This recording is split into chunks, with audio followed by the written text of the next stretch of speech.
कल हम लोग पढ़ लिए थे डीएनए का पैकेजिंग, देख लिए थे ना। डीएनए का पैकेजिंग हम लोग समझे थे, डीएनए के पैकेजिंग की ज़रूरत क्यों पड़ती है, ये सब जो है हम लोग समझे थे, ठीक है ना। तो इसके बाद जो है हम लोगों को देखना है अब क्या चीज़, इसके बाद जो है हम लोग देखेंगे अलग अलग जो है गुणसूत्रों में, अलग अलग कोशिकाओं में डीएनए को पैक करने के लिए जो है किन की ज़रूरत पड़ती है, ठीक है ना। जैसे कल हम लोगों ने देखा था कि ये जो न्यूक्लियोसोम है, न्यूक्लियोसोम बनाने के लिए जो है, न्यूक्लियोसोम बनाने के लिए ये 5 हिस्टोन जो है क्या चाहिए, प्रोटीन चाहिए। हिस्टोन प्रोटीन जो है हम लोगों ने देखा था, और हिस्टोन प्रोटीन जो है वो कितना तरह का चाहिए था, 5 टाइप का, ठीक है ना। 5 तरह के हिस्टोन प्रोटीन का नाम हम लोगों ने देखा था, ठीक है। इसके बाद हम लोग क्रोमेटिन का भी नाम जाने थे। क्रोमेटिन किसको कहते हैं हम लोग, ये जो धागे दिख रहे हैं, ये जो धागे दिख रहे हैं हम लोगों को, इनको क्या कहा जाता है, क्रोमेटिन कहा जाता है। तो क्वेश्चन पूछा जाएगा हम लोगों से कभी कि क्रोमेटिन बताइए कितने प्रकार के होते हैं, ठीक है ना। क्रोमेटिन कितने प्रकार के होते हैं, तो हम लोग क्या बताएंगे, क्रोमेटिन होते हैं 2 तरह के, ठीक है ना। क्रोमेटिन जो होता है, क्रोमेटिन ये कितने तरह का होगा, 2 तरह का। क्रोमेटिन जो होता है ये कितने तरह का होगा बता दें, 2 तरह का होगा। सबसे पहला होता है यूक्रोमेटिन। कौन होता है, यूक्रोमेटिन। और यूक्रोमेटिन के बाद नेक्स्ट हो जाएगा कौन सा, हेट्रोक्रोमेटिन। हेट्रोक्रोमेटिन, यूक्रोमेटिन हो गया और हेट्रोक्रोमेटिन हो गया, समझ में आ रहा है ना। यूक्रोमेटिन और हेट्रोक्रोमेटिन। क्रोमेटिन फाइबर जो होते हैं कितने तरह के होते हैं, 2 तरह के होते हैं। बहुत सारे न्यूक्लियोसोम मिलके जो संरचना बनाते हैं उसको हम लोग क्रोमेटिन फाइबर कहते हैं। और क्रोमेटिन फाइबर होता कितने तरह का है, 2 तरह का होता है। अभी हम एक बार और फिगर दिखा देते हैं फिर से, क्रोमेटिन किसको कहते हैं। जैसे हमने देखा था कि कोशिका हो गई, कोशिका के अंदर क्या होता है, केंद्रक। केंद्रक के भीतर पाए जाते हैं क्या चीज़, गुणसूत्र। और गुणसूत्रों को जब हम लोग खोलेंगे ना तो एक धागे की तरह संरचना मिलेगी, और इस धागे की तरह संरचना को हम लोग क्या कहते हैं, क्रोमेटिन कहते हैं। इसी को हम लोग क्रोमेटिन कहेंगे, समझ में आ गया ना, इसको क्रोमेटिन कहेंगे। क्रोमेटिन में बहुत सारे न्यूक्लियोसोम मिले होते हैं, ठीक है। तो न्यूक्लियोसोम के बारे में तो हम लोग पढ़ लिए थे, लेकिन इसके बारे में, क्रोमेटिन के बारे में हम लोग नहीं जाने थे। एक कोशिका के अंदर ये जो कोशिका हो गई, कोशिका में जो केंद्रक हो गया, ठीक है ना, केंद्रक के भीतर 2 प्रकार के क्रोमेटिन फाइबर होते हैं। कितने प्रकार के क्रोमेटिन, 2 प्रकार के। कौन कौन, एक यूक्रोमेटिन और एक और कौन, हेट्रोक्रोमेटिन होता है। अब यूक्रोमेटिन कैसा होता है, हेट्रोक्रोमेटिन कैसा होता है, दोनों हम लोग देखेंगे। यूक्रोमेटिन जो होगा ना, यूक्रोमेटिन ये अनुलेखन में सक्रिय होता है। अनुलेखन में कैसा होता है, सक्रिय होता है। ये अनुलेखन क्या होता है इसको हम लोग आगे पढ़ेंगे, ठीक है ना। अनुलेखन के बारे में अभी हम लोग कोई जिक्र ना करें, सिर्फ ये याद रखें कि अनुलेखन में ये क्या होता है, सक्रिय होता है, ठीक है ना। अनुलेखन का जो टॉपिक है वो आगे आएगा। इस चैप्टर में 3 मैकेनिज्म जो है हम लोगों को समझना है। एक समझना है किसके बारे में बताएं, एक समझना है हम लोगों को ये अनुलेखन, ठीक है ना। एक और आएगा अनुवादन, एक और क्या आएगा, अनुवादन। और अनुवादन के बाद आ जाएगा क्या चीज़, रेप्लिकेशन, प्रतिकृतिकरण, ठीक है ना। ये तीनों जो है 2 प्रकार की कोशिकाओं में समझना होगा हम लोगों को। 2 प्रकार की कोशिकाओं में मतलब एक किस में, यूकैरियोटिक कोशिकाओं में, और एक किस में, प्रोकैरियोटिक कोशिकाओं में। तो ऐसे करके देखा जाए तो पूरा 6 टॉपिक हो जाता है, और ये 6 बहुत इंपॉर्टेंट टॉपिक है, ठीक है ना। तो सबसे पहले देखें यूक्रोमेटिन। यूक्रोमेटिन अनुलेखन में क्या होता है, सक्रिय होता है। और ये जो है कैसा होता है बताएं, निष्क्रिय होता है। अनुलेखन में कैसा होगा बताएं, निष्क्रिय होता है। अनुलेखन में सक्रिय होगा कौन, यूक्रोमेटिन। और अनुलेखन में निष्क्रिय होगा कौन, हेट्रोक्रोमेटिन। ये यूक्रोमेटिन जो होते हैं ना, ये केंद्रीय भाग में पाए जाते हैं। किधर पाए जाते हैं, केंद्रीय भाग में, ठीक है ना। केंद्रीय भाग में उपस्थित होते हैं। किधर होते हैं, केंद्रीय भाग में उपस्थित होते हैं, ठीक है। और ये जो होते हैं ये उपस्थित होते हैं कहाँ, परिधीय भाग में, ठीक है ना। ये किस भाग में उपस्थित होंगे, परिधीय भाग में उपस्थित होंगे। समझ में आ रहा है ना, परिधीय भाग में उपस्थित होते हैं।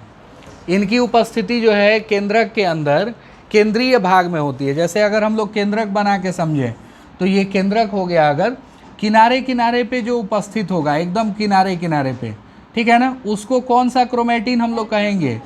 उसको हम लोग किनारे पे जो होगा उसको हम लोग कहेंगे हेट्रोक्रोमेटिन। क्या कहेंगे? हेट्रोक्रोमेटिन। और बीच में जो होगा ना, बीच में जो होगा उसको हम लोग क्या कहेंगे? यूक्रोमेटिन कहेंगे। याद रखें हम लोग हमेशा, यूक्रोमेटिन बीच में होते हैं और हेट्रोक्रोमेटिन किधर होते हैं? किनारे पर होते हैं। एक केंद्रक में कितने प्रकार के क्रोमेटिन फाइबर? 2 प्रकार के। दोनों हम लोग समझ पा रहे हैं। तो अभी दोनों में कितना कितना अंतर देखें हम लोग? 2 अंतर देखें। इसके बाद चलें, ये जो होता है ना यूक्रोमेटिन, ये ढीले रूप से पैक होता है, ठीक है ना, काफ़ी ढीले रूप से पैक होता है। समझ में आया ना? ढीले रूप से पैक होगा कौन, बताएं? यूक्रोमेटिन, ठीक है ना। यूक्रोमेटिन जो है ये ढीले ढाले रूप से पैक होता है और ये जो है काफ़ी कस कर पैक होता है। समझ में आया ना? कस कर क्या होता है? पैक होता है, मतलब काफ़ी टाइटली जो है पैक्ड होता है। इनका अगर हम लोग कलर देखें, इनका कलर देखें दोनों का, तो दोनों के कलर में अंतर होता है। ये जो होते हैं वो हल्के अभिरंजित होते हैं, हल्के अभिरंजित। कौन हल्के अभिरंजित होते हैं बताएं? यूक्रोमेटिन, ठीक है ना। यूक्रोमेटिन हल्के अभिरंजित होते हैं और हेट्रोक्रोमेटिन जो होता है ये गाढ़े अभिरंजित होते हैं। गाढ़े अभिरंजित का मतलब हो गया गहरे कलर वाले होते हैं। समझ में आ रहा है ना? गहरे कलर वाले होते हैं। तो ये अंतर हो गया किसमें किसमें? यूक्रोमेटिन और हेट्रोक्रोमेटिन में। ये बहुत ही इंपॉर्टेंट क्वेश्चन बनाता है। क्वेश्चन कहा जाएगा कि यूक्रोमेटिन और हेट्रोक्रोमेटिन में आप अंतर लिखिए। तो अंतर हम लोग कैसे लिखेंगे? ये सब 4 पॉइंट्स जो है हम लोगों को मिले, ठीक है ना, और ये बहुत है, इतना हम लोग याद रख पाएंगे। क्रोमेटिन कितने तरह के होंगे? 2 तरह के, ठीक है ना। पहला कौन हो गया? यूक्रोमेटिन। दूसरा कौन हो गया? हेट्रोक्रोमेटिन। यूक्रोमेटिन जो होता है ये किधर पाया जाता है बताएं? केंद्रीय भाग में। हेट्रोक्रोमेटिन परिधीय भाग में। यूक्रोमेटिन जो होता है अनुलेखन में सक्रिय होगा या निष्क्रिय होगा? सक्रिय होता है, ठीक है ना। यूक्रोमेटिन ढीले रूप से पैक होगा और हल्के अभिरंजित होते हैं, जबकि हेट्रोक्रोमेटिन जो है ये कस कर पैक होता है और गाढ़े रंग में अभिरंजित होता है, ठीक है ना। तो ये अंतर हो गया यूक्रोमेटिन में और किस में? हेट्रोक्रोमेटिन में। अब जरा चलेंगे हम लोग, एक बार कल देखे थे हम लोग किन को? अलग अलग प्रकार के क्षार युग्मों को। नाइट्रोजन क्षार कितने तरह के होते हैं? 2 तरह के होते हैं। कौन कौन? प्यूरीन और पायरिमिडीन। हमने बताया था प्यूरीन की जो संरचना होती है ये डबल रिंग लाइक स्ट्रक्चर होती है और पायरिमिडीन की संरचना कैसी होती है? सिंगल रिंग लाइक स्ट्रक्चर होती है। और ये दोनों में कौन कौन से नाइट्रोजन क्षार पाए जाते हैं ये भी देखे थे हम लोग। आरएनए में कौन होता है? AUGC। और डीएनए में कौन होता है? ATGC। ए किसके साथ जुड़ेगा? यू के साथ। किस बॉन्ड से? Double bond. जी किसके साथ जुड़ेगा? सी से। जी सी के साथ, सी जी के साथ बोले या जी सी के साथ बोले एक ही बात है। किस बॉन्ड से जुड़ेगा? ट्रिपल बॉन्ड से जुड़ेगा। समझ में आ रहा है ना? और ये भी हमने देखा था कि जो अलग अलग प्रकार की कोशिकाएं हैं उनमें क्षार युग्मों की संख्या कितनी होती है। जैसे सबसे पहले हम लोग शुरुआत किए थे अपने ही से, मनुष्यों की जो द्विगुणित कोशिका होती है उसमें क्षार युग्मों की संख्या कितनी होती है? 6.6 × 10⁹ बेस पेयर, ठीक है ना। हमने देखा था मनुष्यों की अगुणित कोशिका में बेस पेयर्स की संख्या कितनी होती है? 3.3 × 10⁹ बेस पेयर, BP यानी बेस पेयर क्षार युग्म, ठीक है। और ई कोलाई की कोशिका में जो है कितने क्षार युग्म होते हैं? 4.6 × 10⁻, क्या चीज़? 6 हो जाता है। यहाँ 10⁹ हम लोग नहीं याद कर लेंगे, ठीक है ना। सब में 10⁹ नहीं होगा। 10 कितना होगा? 6 होगा, ठीक है। और लैम्डा फेज में, लैम्डा फेज जीवाणु भोजी होता है एक। लैम्डा फेज में बेस पेयर्स की संख्या कितनी होती है? 48,502, ठीक है ना। 48,502 हो गया। और 5174 में कितना होगा? 5,386 बेस पेयर होंगे। समझ में आ रहा है ना?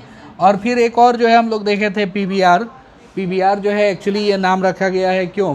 P फॉर होता है प्लाज्मिड, B फॉर होता है बॉलीवर, R फॉर रोड्रिगेज। ये बॉलीवर और रोड्रिगेज साइंटिस्ट थे और उन्हीं के लैब में जो है ना खोज हुआ था। किसका खोज हुआ था बताएं? इस प्लाज्मिड का। इसलिए उनके नाम पे ही जो है इसका नाम रख दिया गया PBr 322, ठीक है ना। इसके बाद में जो है 322 भी होता है। तो PBr 322 जो है ये हो जाएगा हम लोगों का क्या चीज़, एक एक्स्ट्रा सर्कुलर DNA होता है। एक्स्ट्रा सर्कुलर DNA अतिरिक्त DNA होता है, जीवाणुओं में पाया जाने वाला। ई कोलाई में मिलता है, ये ई कोलाई में मिलता है। इसके अंदर कितने क्षार युग्म मिलेंगे हम लोगों को? 4361 बेस पेयर मिलेंगे। स्पेशली ये वाला टॉपिक जो है ना हम लोगों को चैप्टर नंबर 11 में मिलेगा। चैप्टर 11 में ये सवाल जो है हम लोगों को पूछा जाएगा। तो ये बेस पेयर के नंबर से रिलेटेड था, इसलिए हम लोगों ने इसको यहाँ इंक्लूड किया, ठीक है। अब चलें जरा देखते हैं हम लोग DNA की संरचना। DNA की ये संरचना याद है ना? DNA की संरचना जो है हम लोग देखे थे। और एक बार जो है DNA और RNA में अंतर भी जो है हम लोगों को देखना होगा, ठीक है ना। बहुत सारी चीज़ें हम लोग जानेंगे यहाँ पे, DNA और RNA में बहुत सारी चीज़ें सीखेंगे। देखें एक बार DNA और RNA दोनों के बीच एक अंतर समझाया गया है। कल हमने बताया था DNA जो है कितने रज्जुक वाली संरचना है, द्विरज्जुकीय संरचना है, जबकि RNA जो है क्या है।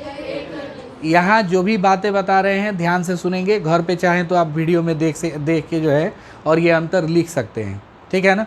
DNA में और किस में, RNA में। ये भी एक इम्पॉर्टेंट क्वेश्चन है कि DNA और RNA में क्या अंतर है, ठीक है। आराम से एक एक पॉइंट हम लोग सुनेंगे और उसको अच्छे से लिखेंगे घर पे, ठीक है ना। और चैप्टर 6 जिनका भी छूटा हुआ है, चैप्टर 6 में जिनका भी टॉपिक छूटा हुआ है वो लोग ध्यान देंगे ज़रा। चैप्टर 6 में जिनका भी टॉपिक छूटा हुआ है वो लोग इस बात पे ध्यान देंगे कि बैकअप क्लास जो है हम लोगों का बन रहा है। हर एक टॉपिक का जो है बैकअप क्लास बन रहा है।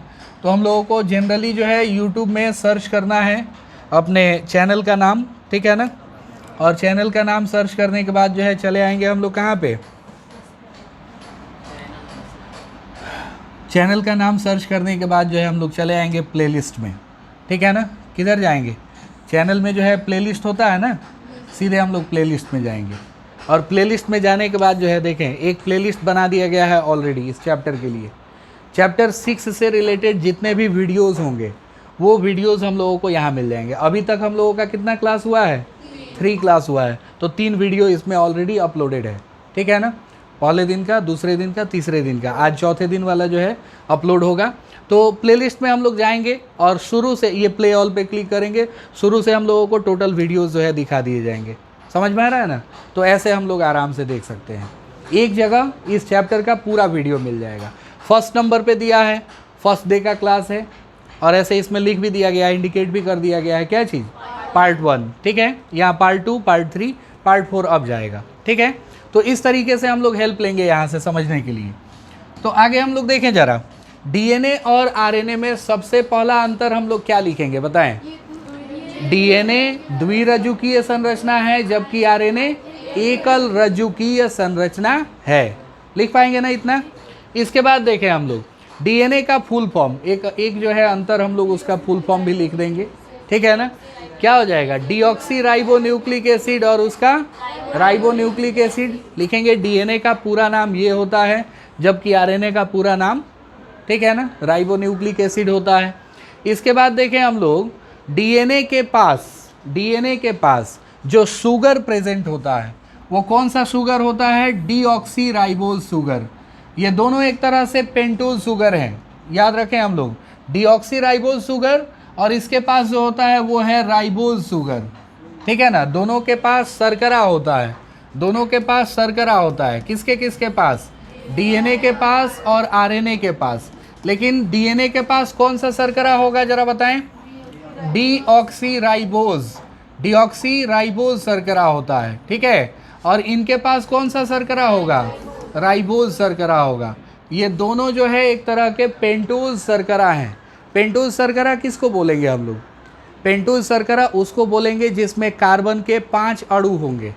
कार्बन के कितने अणु होने चाहिए, 5 अणु होने चाहिए। और हम लोग एक बात याद रखें, हम लोग किनके बारे में, ये जो शर्करा हैं, शर्करा जो होते हैं इनके बारे में एक बात याद रखें। इनका जनरल फार्मूला जो होता है ना, CnH2n और ON होता है। CnH2n और क्या चीज़, ON। C जितना होगा उसका डबल कौन होगा, H होगा और उतना ही कौन होगा, N होगा, O होगा। समझ में आ रहा है ना, O होगा।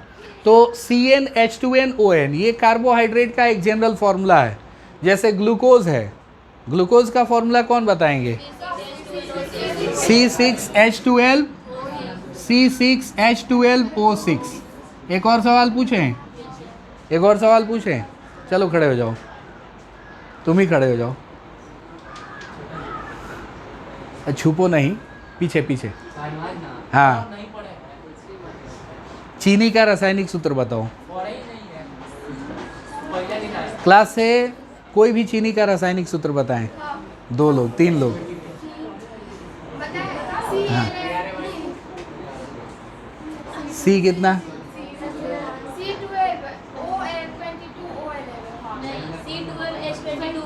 बहुत बढ़िया, ठीक है ठीक है, अच्छा है। सी कितना हो गया, C12 हो गया, ठीक है ना, C12 H22 O11। समझ में आ रहा है ना। बहुत गलत बात है, इतने लोगों में से 3 लोग जो है हाथ उठाए, ठीक है ना, इतने लोगों में से जो है 3 लोग हाथ उठाए, 40-45 लोगों में से। तो देखिए चीनी का भी जो सूत्र है और यहाँ ग्लूकोज का भी जो सूत्र है, ये दोनों इस फॉर्मूले पे सेट कर रहा है कि नहीं, ज़रा देखें हम लोग। क्या ये जो फॉर्मूला है इस पे सेट कर रहा है, बिल्कुल सेट कर रहा है। C6 यानी Cn, ठीक है ना, तो O भी कितना होना चाहिए, 6 होना चाहिए, और H कितना होना चाहिए, उसका डबल होना चाहिए यानी 12, तो 12 है ही ये।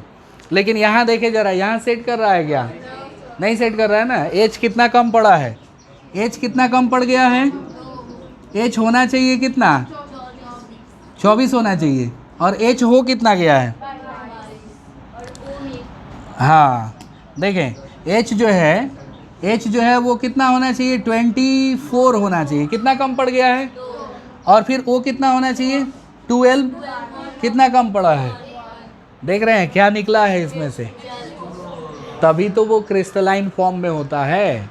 हम लोग वाटर ऑफ क्रिस्टलाइजेशन एक टॉपिक था केमिस्ट्री में क्लास 10th में, ठीक है, उसको पढ़े होंगे। उसमें बताया जाता है कि जब एक द्रव अणु को जो है ठोस में परिवर्तित करना होता है तो उसमें से वाटर ऑफ क्रिस्टलाइजेशन को बाहर निकालना होता है। यहाँ से एक अणु जल का निकल जाता है, तब जाके वो चीनी बनता है, ठीक है ना। तो इन सब में भी जो है ये फॉर्मूला सेट करता है, और यही फॉर्मूला होता है किसका, किसी भी कार्बोहाइड्रेट का, Cn H2n और ON। ये सब 11th में पढ़ाया गया है, चैप्टर नंबर 9 बायोमोलिक्यूल में, ठीक है। तो एक चीज़ और हम लोग देखें, इसके पास डीऑक्सीराइबोज शुगर, इसके पास क्या होगा, राइबोज शुगर, और ये जो दोनों शर्करा हैं ये पेंटोज शर्करा हैं। क्या है ये, पेंटोज शर्करा। तो पेंटोज शर्करा का फॉर्मूला जो होता है ना, C5H10 और O कितना होगा, O कितना होगा, 5 हो जाएगा, और इसका भी वही होता है, C5H कितना 10 और O 5 हो जाता है। समझ में आ रहा है ना। लेकिन दोनों के स्ट्रक्चर में थोड़ा बहुत जो है चेंज हो जाएगा, दोनों के स्ट्रक्चर में जो है थोड़ा बहुत चेंज होता है। एक जगह जो है ना दोनों में गड़बड़ी आ जाती है, एक जगह दोनों में गड़बड़ी आ जाती है, और ये कहाँ कहाँ है बताएं। पेंटोज शर्करा का मतलब ही हो जाता है कि C जो है उसमें कार्बन कितना होना चाहिए, 5 होना चाहिए, हाइड्रोजन कितना चाहिए, 10 होना चाहिए, और ऑक्सीजन 5 होना चाहिए, ठीक है ना। तो दोनों में हम लोग देखें ये सिमिलैरिटी हो गई, यहाँ पे कार्बन होता है, फिर यहाँ कार्बन होता है, यहाँ भी कार्बन, यहाँ भी कार्बन कितने हो गए, 5 हो गए। दोनों में राइबोज शर्करा में और डीऑक्सी राइबोज शर्करा में कार्बन कितने होते हैं, 5-5 होते हैं। तो 5-5 कार्बन में जो है हम लोग देखें ये पांचों जगह पे अलग अलग हाइड्रोजन और हाइड्रोक्सिल ग्रुप ये सब जुड़े होते हैं। इसमें देखना होता है, ये देखें शुरुआत जो किया गया होता है ना, जैसे इसको हम लोग फर्स्ट नंबर का कार्बन कहते हैं, इसको फर्स्ट नंबर का कार्बन हो गया, ये सेकंड नंबर का, ये थर्ड नंबर का, ये फोर्थ, और ये कौन सा 5th नंबर का कार्बन हो गया। इसमें भी देखें हम लोग फर्स्ट, सेकंड, थर्ड, फोर्थ और कौन सा 5th। एक बात बताएं, दोनों में क्या अंतर है, ये भी पेंटोज शर्करा, वो भी पेंटोज शर्करा, इन दोनों में क्या अंतर है, 2 पे H है और 2 पे क्या है, OH है। OH क्या होता है, कौन बताएंगे? OH अल्कोहल होता है, लास्ट में ऑल आता है ना। और इसको हम लोग हाइड्रोक्सिल ग्रुप भी कहते हैं। क्या कहते हैं इसको? Hydroxyl group. तो हम लोग ऐसे ही डिफ्रेंशिएट करेंगे कि जो राइबोज शर्करा है, राइबोज शर्करा के सेकेंड प्राइम पोजीशन पे, ठीक है ना, सेकेंड प्राइम पोजीशन पे OH होता है, हाइड्रोक्सिल ग्रुप होता है। लेकिन डिऑक्सी राइबोज शर्करा जो होता है ना, डिऑक्सी राइबोज शर्करा के सेकेंड प्राइम पोजीशन पे सिर्फ और सिर्फ क्या होगा, H होगा, हाइड्रोजन होगा। समझ में आ रहा है ना? ये जो राइबोज शर्करा हम लोग देख रहे हैं, राइबोज शर्करा के सेकेंड प्राइम पोजीशन पे क्या होगा, OH होगा, यानी हाइड्रोक्सिल ग्रुप होता है। और इसके सेकेंड प्राइम पोजीशन पे क्या होता है, हाइड्रोजन होता है। तो ये दोनों में बहुत बड़ा अंतर है। किसमें किसमें? राइबोज शर्करा और डिऑक्सी राइबोज शर्करा।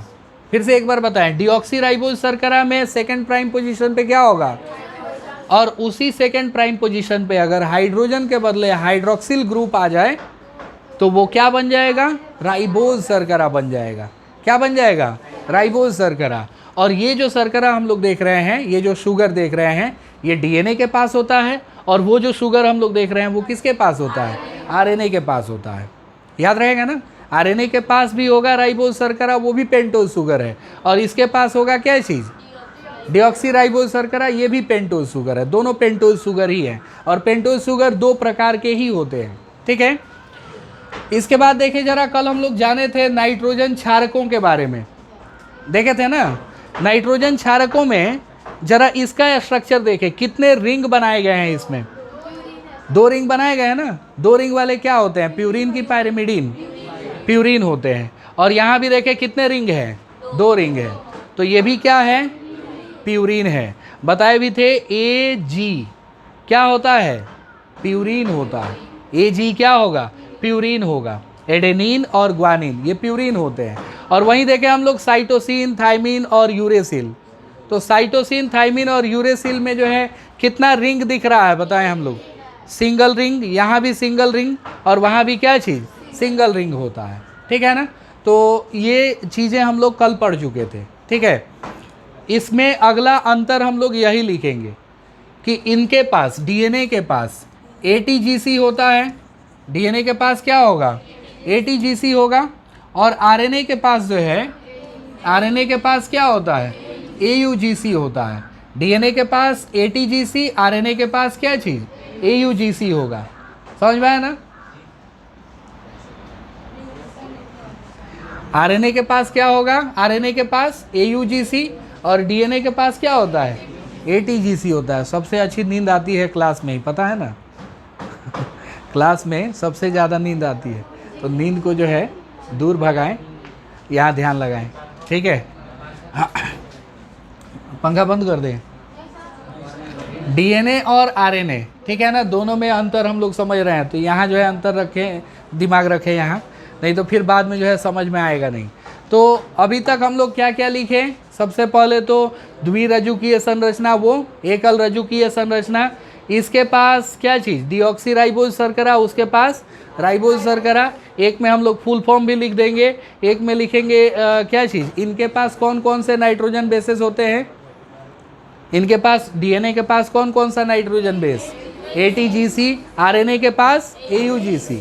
एक बात और याद रखें, डीएनए जो होता है ना, डीएनए बहुत अस्थाई होता है। डीएनए क्या होता है, अस्थाई होता है। और आरएनए जो है ना, ये अस्थाई होता है। आरएनए क्या होता है, अस्थाई होता है। समझ में आया ना। डीएनए जो है वो एक तरह से नया आनुवांशिक पदार्थ है। डीएनए कैसा आनुवांशिक पदार्थ है, और आरएनए जो है ये प्राचीन, पुराना, ठीक है ना, पुराना आनुवांशिक पदार्थ है। आरएनए जो है एक तरह से हम लोग बताएंगे ये कैसा आनुवांशिक पदार्थ है, बताएं, पुराना आनुवांशिक पदार्थ है। समझ में आ रहा है ना। तो कम से कम जो है हम लोगों को 5-7 पॉइंट जो है लिखना होगा इन दोनों के बारे में अंतर, जो कि हम लोग यहाँ पे देख लिए, ठीक है। अब इसके बाद चलें डीएनए की संरचना बनाने हम लोग चलते हैं। तो डीएनए की संरचना बनाने के लिए कल हम लोग देखे थे एक चीज़, डीएनए की संरचना कल भी हम लोगों ने बनाई थी ना, आज उसके बारे में डिटेल में देखेंगे हम लोग फिर से। और आज जो है थोड़ा सा मैथमेटिक्स और थोड़ा सा फिजिक्स हम लोग लगाएंगे। देखिए सबसे पहले ये संरचना हो गई किसकी बताएं, डीएनए की। डीएनए की संरचना हो गई। ये हमेशा याद रखें हम लोग कि जो नॉर्मल डीएनए बनाते हैं ये दक्षिणावर्त कुंडलित होता है। किधर कुंडलित होता है, दक्षिणावर्त, ठीक है ना। दक्षिणावर्त कुंडलित होने का मतलब लगेगा कि ये दाहिने तरफ जो है घुमाया गया है, दाहिनी ओर घुमाया गया है, समझ में आ रहा है ना। और ये देखें यहाँ पे डीएनए एकदम पतला हो जाता है क्या, डीएनए पतला नहीं होता है यहाँ, समझ में आया ना। सबसे पहले हम लोग शुरुआत करते हैं डीएनए के किससे, व्यास से। डीएनए का जो व्यास है, डीएनए का व्यास कितना होता है, डीएनए का व्यास कितना होता है, तो डीएनए का व्यास होता है 20 एंगस्ट्रम। क्या लिखा है ये, ए के ऊपर बॉल, एप्पल के ऊपर बॉल रख दिया गया, क्या पढ़ते हैं उसको, एंगस्ट्रम पढ़ते हैं, ठीक है। और एंगस्ट्रम बताएं कितना के इक्वल होता है, बहुत बढ़िया, 10 to the power -10 metre, 10 to the power कितना के, -10 मीटर के इक्वल होता है, ठीक है। इसके बाद जरा देखें पोलैरिटी, पोलैरिटी यानी ध्रुवता। ये ध्रुवता बहुत मायने रखती है। ध्रुवता जो है हम लोग देखें, पांचवा सिरा हो गया ये, और फिर ये कौन सा हो गया, तीसरा सिरा। इसको हम लोग 5 प्राइम, 5th प्राइम और 3rd प्राइम पढ़ते हैं, आगे से इसको यही पढ़ने वाले हैं। ये पांचवा सिरा है और ये कौन सा सिरा है, तीसरा सिरा है, पांचवा सिरा और तीसरा सिरा।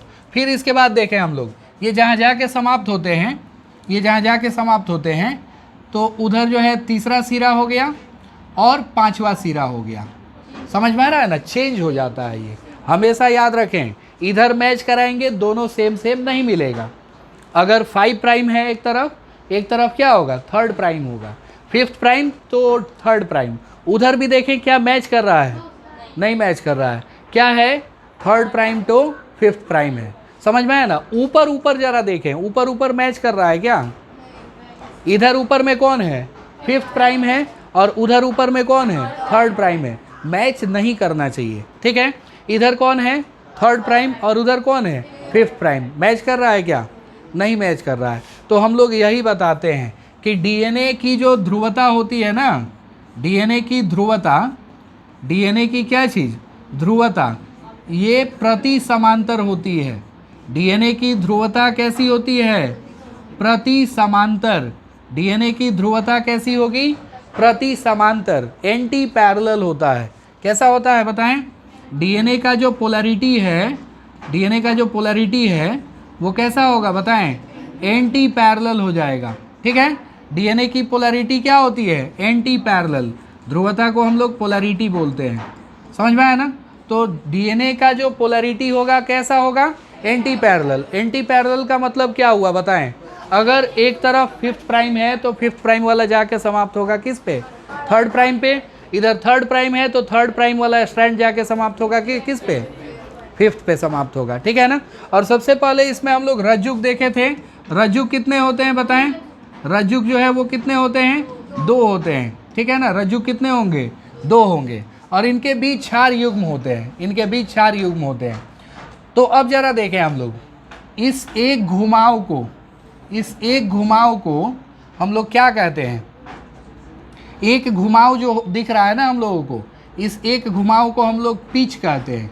क्या कहते हैं, पिच। इंग्लिश में भी इसको पिच कहा जाएगा, समझ में आया ना। क्या कहेंगे इसको हम लोग, पिच कहेंगे। एक घुमाव को, डीएनए के एक घुमाव को हम लोग क्या कहते हैं, पिच कहते हैं। और एक पिच की लंबाई कितनी होती है, अगर हमसे पूछा जाए कि एक पिच की लंबाई बताइए कितनी होती है, तो हम लोग क्या बताएंगे, 3.4 नैनोमीटर। 3.4 क्या होता है, नैनोमीटर होता है। एक पिच की लंबाई कितनी होगी, 3.4 नैनोमीटर। एक पिच की लंबाई कितनी होगी, 3.4 नैनोमीटर। एक पिच में कितने क्षार युग्म होते हैं, ये क्षार युग्म है ना, तो एक पिच में कितने क्षार युग्म होते हैं। तो हम लोग याद रखें हमेशा कि एक पिच में एक पिच में 10 क्षार युग्म होते हैं। एक पिच में कितने क्षार युग्म पाए जाते हैं? 10 क्षार युग्म पाए जाते हैं। डीएनए के एक पिच में जो है कितने क्षार युग्म पाए जाते हैं? 10 क्षार युग्म पाए जाते हैं। समझ में आ रहा है ना? तो इस तरह से जरा बताएं कि दो क्षार युग्मों के बीच की दूरी कितनी होगी। अगर हमसे पूछा जाए कि दो क्षार युग्मों के बीच की दूरी कितनी है, तो हम लोग कैसे जानेंगे? दो क्षार युग्मों के बीच की दूरी, दो क्षार युग्मों के क्या चीज़? बीच की दूरी। ठीक है, दो क्षार युग्मों के बीच की दूरी, ये कैसे जान लें हम लोग? बताएं जरा। दो क्षार युग्मों के बीच की दूरी अगर निकालनी है हम लोगों को, तो उसके लिए 3.4 में हम लोग 10 से डिवाइड कर दें। कितना से डिवाइड करें? 3.4 में कितना से डिवाइड करें? 10 से डिवाइड कर दें। समझ में आया ना? ये दो क्षार युग्मों के बीच की दूरी अगर हम लोगों को बतानी हो तो दो क्षार युग्मों के बीच की दूरी 3.4/10 क्या चीज़? नैनोमीटर। समझ में आ रहा है ना? और ये हो जाएगा कितना डिवाइड करने के बाद? 0 पॉइंट, मैथमेटिक्स आता है ना एकदम अच्छे से 0 पॉइंट कितना हो जाएगा? 34 नैनोमीटर। बहुत सारे लोग जो है मैथमेटिक्स के डर से भाग के आए हैं बायोलॉजी में, पता है हमको। ठीक है, 0.34 क्या चीज़? नैनोमीटर हो गया। समझ में आ गया ना? तो ये जो है एक बार फिर से समझें सभी। डीएनए में बहुत सारे घुमाव होते हैं। ठीक है, एक घुमाव को हम लोग क्या कहेंगे?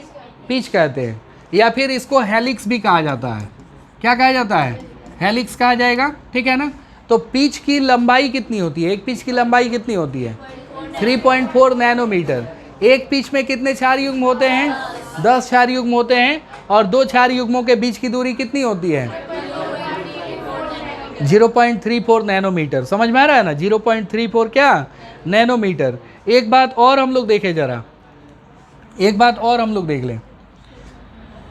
फॉर्मूला जो है हम लोगों को थोड़ा सा याद रखना होगा। फॉर्मूला जो है क्या होता है बताएं?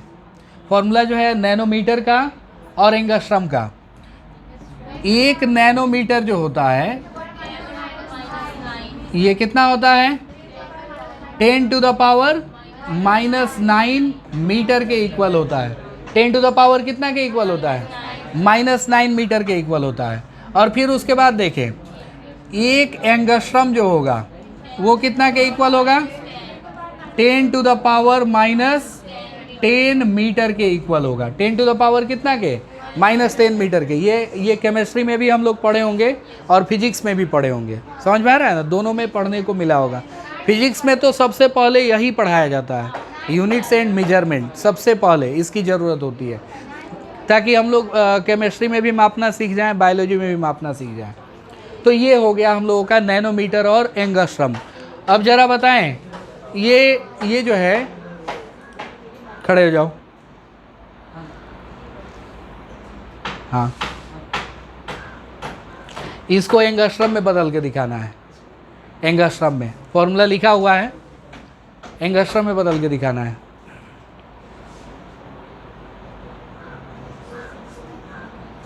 कौन बदलेंगे? एंगस्ट्रम में बदल के इसको दिखाना है।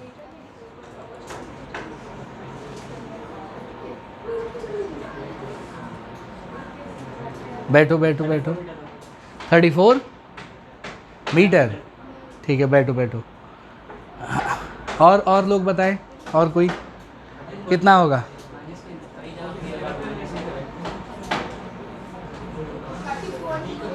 कितना हो जाएगा?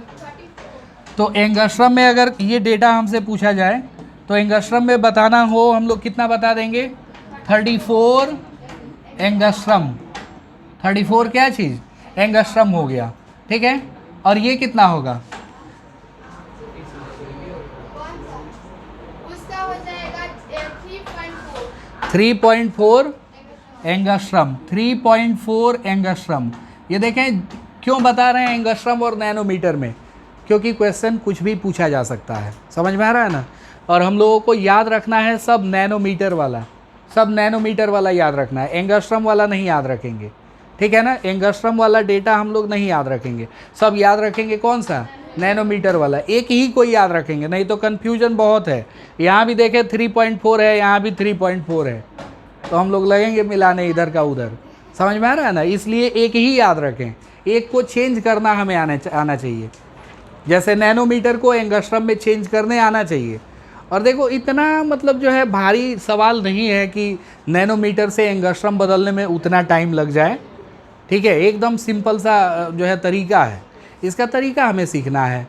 नैनोमीटर को एंगस्ट्रम में बदलना है तो हम लोग क्या करें, 10 से गुणा कर दें। नैनोमीटर को एंगस्ट्रम में बदलने के लिए क्या करें, 10 से मल्टीप्लाई, समझ में आया ना। और एंगस्ट्रम को नैनोमीटर में बदलने के लिए 10 से डिवाइड, याद रहेगा। एंगस्ट्रम को नैनोमीटर में चेंज करना है तो क्या करें हम लोग, 10 से भाग, और नैनोमीटर को एंगस्ट्रम में बदलना है तो एकदम सिंपल है। तो ज़रा बताएं इसको नैनोमीटर में चेंज करके बताएं। ये नैनोमीटर में चेंज करें कितना हो जाएगा, 2 नैनोमीटर होगा। अभी भी सब लोग नहीं बोल पा रहे हैं, सबको डाउट है। 2 नैनोमीटर हो जाएगा, समझ में आ रहा है ना। कितना नैनोमीटर हो जाएगा, समझ में आया कि नहीं, एक बार फिर से पूछें, जिनको नहीं समझ में आया है हैंड्स अप।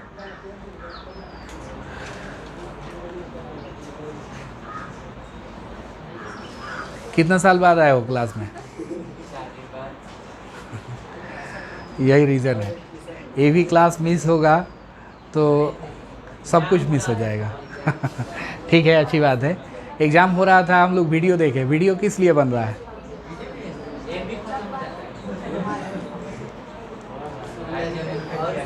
देखें 20 एंगस्ट्रम को हम लोग चेंज करें किस में, नैनोमीटर में, तो कितना हो जाएगा, 2 नैनोमीटर। एक बात हम लोग सिंपल सा याद रखें, किस चीज़ का बताएं, नैनोमीटर को जो है अगर हम लोगों को एंगस्ट्रम में चेंज करना है तो क्या करेंगे, एंगस्ट्रम में चेंज करना है तो हम लोग 10 से मल्टीप्लाई करेंगे। 10 से मल्टीप्लाई करेंगे, वो चेंज हो जाएगा किस में, एंगस्ट्रम में।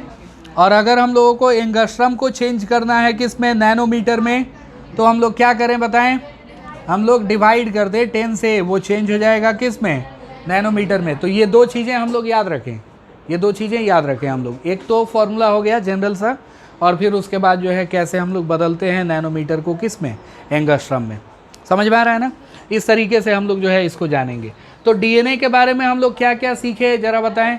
डीएनए में जो भी घुमाव होता है इसको हम लोग क्या कहते हैं, एक पिच कहते हैं। क्या कहते हैं, पिच कहते हैं, ठीक है। और एक पिच की लंबाई कितनी होगी, 3.4 नैनोमीटर। एक पिच में कितने बेस पेयर होते हैं, और फिर 2 क्षार युग्मों के बीच की दूरी कितनी होगी, तो हम लोग 10 से भाग दे देंगे। समझ में आ रहा है ना। इस तरीके से हमने डीएनए के एक थोरोली स्ट्रक्चर को जाना, ठीक है ना। अब डीएनए के स्ट्रक्चर को और ज़्यादा समझने के लिए हम लोगों को थोड़ा सा अंतर एक देखना होगा। और अंतर किस में देखना होगा पता है, एक अंतर देखना होगा न्यूक्लियोसाइड। क्या नाम है, न्यूक्लियोसाइड। समझ में आया ना, न्यूक्लियोसाइड हो गया। और उसके बाद जो है हो जाएगा एक और हो जाएगा क्या चीज़, न्यूक्लियोटाइड। क्या हो जाएगा, न्यूक्लियोटाइड हो जाएगा। समझ में आ रहा है ना, न्यूक्लियोसाइड और न्यूक्लियोटाइड, इन दोनों में क्या फ़र्क है ये हम लोग एक बार देखेंगे। इन दोनों में क्या डिफरेंस है, न्यूक्लियोसाइड में और किन में, न्यूक्लियोटाइड में, ठीक है ना। थोड़ा सा हम लोग आज देखेंगे।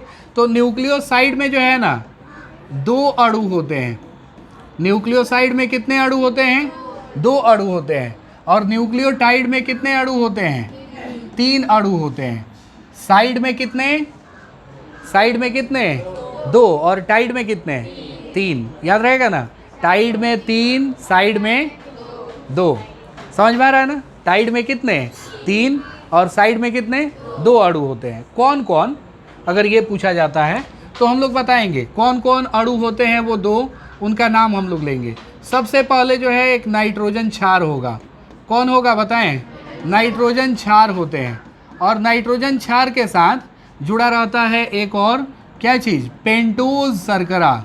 कौन सा शर्करा, पेंटोज शर्करा। कितने होते हैं, कितने प्रकार के, 2। कौन कौन, राइबोज और डीऑक्सीराइबोज, याद रहेगा ना, राइबोज और क्या चीज़, डीऑक्सीराइबोज। तो नाइट्रोजन क्षार और पेंटोज शर्करा दोनों मिलके क्या बनाते हैं, न्यूक्लियोसाइड बनाते हैं। न्यूक्लियोसाइड की परिभाषा पूछी जाए हम लोग यही बताएंगे कि नाइट्रोजन क्षार और पेंटोज शुगर मिलकर क्या बनाते हैं, न्यूक्लियोसाइड बनाते हैं। जबकि न्यूक्लियोटाइड में हम लोग देखे जा रहा कौन कौन से 3 अणु होते हैं, तो इसमें एक एडिशनल हो जाता है। सबसे पहले हमने क्या देखा था बताएं, नाइट्रोजन क्षार होगा, एकदम होगा, डेफिनेटली होगा। नाइट्रोजन क्षार के साथ और क्या जुड़ेगा बताएं, पेंटोज शर्करा। कौन जुड़ता है, पेंटोज शर्करा जुड़ता है, ठीक है। और पेंटोज शर्करा के साथ एक और चीज़ आ जाता है और वो है फॉस्फेट। एक और कौन सा चीज़ है, फॉस्फेट। फॉस्फेट न्यूक्लियोसाइड में अगर फॉस्फेट जुड़ गया वो क्या बन गया, न्यूक्लियोसाइड में अगर फॉस्फेट जुड़ गया तो वो न्यूक्लियोटाइड बन गया। तो साइड में कौन साइड हो जाता है, फॉस्फेट हो जाता है। समझ में आया ना, न्यूक्लियोटाइड में से अगर फॉस्फेट साइड हो गया तो क्या बन गया, न्यूक्लियोसाइड बन गया। याद रहेगा ना, इनके बारे में कल हम लोग और पढ़ेंगे। अभी